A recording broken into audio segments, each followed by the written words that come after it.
We do Vashnik. Or sorry, not Vashnik. Twin Fangs. Wow. Sorry. Okay. Really the only thing we need to discuss right plan wise is like these red blood puddle drops. This is how preferably you drop them. You can continue to like move them up in between of these like once against the line.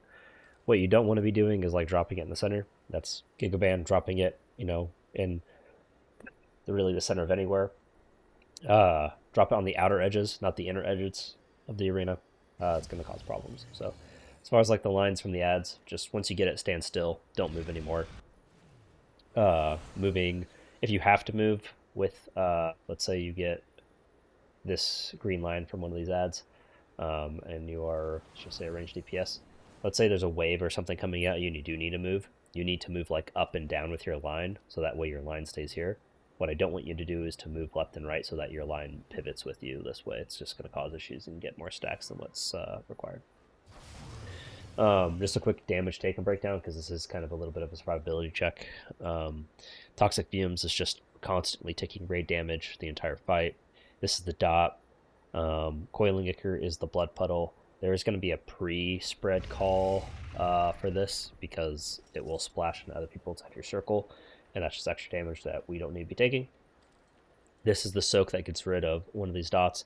These groups will be assigned. You'll find it in the boss channel. You can only soak it once per set. Stir the Depths. This is raid-wide damage. This hits and happens with this Coiling Ichor cast. So essentially, every time you get this red circle and then this happens, this has to be a personal every single time. And then everything else is just kind of whatever. Those are definitely by far the most what am I trying to say? The most deadly things. Standing in this globule is also bad, and then yeah, just try to limit the damage you're taking. So all strategies are essentially the same. So we'll speed through this. Biggest thing is when these green orbs spawn, it can't be the assumption that other people are going to pick them up. We have to pick them up. If we don't, the entire raid gets one stack for everyone that we miss. In normal this last week, we just absolutely fucking sucked at going and getting them. So don't be lazy. Go get one stack. You shouldn't go past picking up one orb at a time when they do spawn. Ads spawn on the back. I know you can't see them from this point of view. They are the priority target. They need to die instantly. Go and kill them, please. Get those green lines. Stand still. These red lines come out.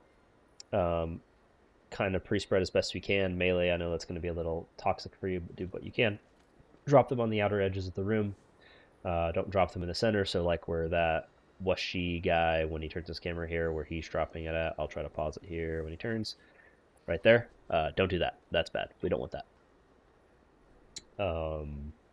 Continue with the fight. I'll go back a little bit. So these red circles come out. And then Vexul does Stir the Depths, which is sticky damage. This is where health bars start going down. And then as the dot gets higher throughout the course of the fight, obviously your health bars are going to go lower and lower. And then this is the soak. You can only soak it once per round. These will be assigned groups. It'll be like groups 1 and 2, 3 and 4, 5 and 6, something like that. It also does a knockback. So one of the things that you need to be careful of is like where are these waves coming from, so you don't accidentally get knocked through a wave and get yourself an additional stack. And then the fight just repeats. So we get more orbs. We do that. There's another tank soak. There's more ads that spawn in the center. We get more blood circles. And yeah, he's going to do his big raid AoE thing here in just a second. There it is right there. And you see things are getting dangerous on the health frames right now. We'll do one more soak. Again, knockback and heroic did not exist in normal. Submerge, we look at the center. We watch which way the balls are rotating. See where the boss is at that spawns. It's going to the left, so we need to step right and we need to follow the beam.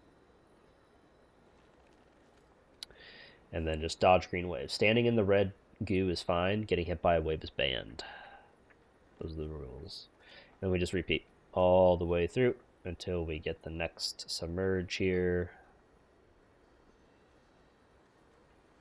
Orbs going to the right. Boss spawned to the left, I believe. So again, we have to follow. There is a scenario where we don't have to follow the beam and we can go straight to boss. You'll see from watching him that the beam does not go a full 360 degrees. It goes about 180 degrees and then it stops. So if the bot, so in this scenario, if we hadn't already played at this top right hand corner spot already and none of the screen stuff was here, and it was a legitimate location the other boss could go to, technically with this spawn we could go straight to the boss. So yeah, that's the biggest thing. Planar defensives. If you get those red circles, get ready for the big raid damage. That's the biggest dangerous thing. Do not be lazy picking up orbs. Boss dies. Easy peasy.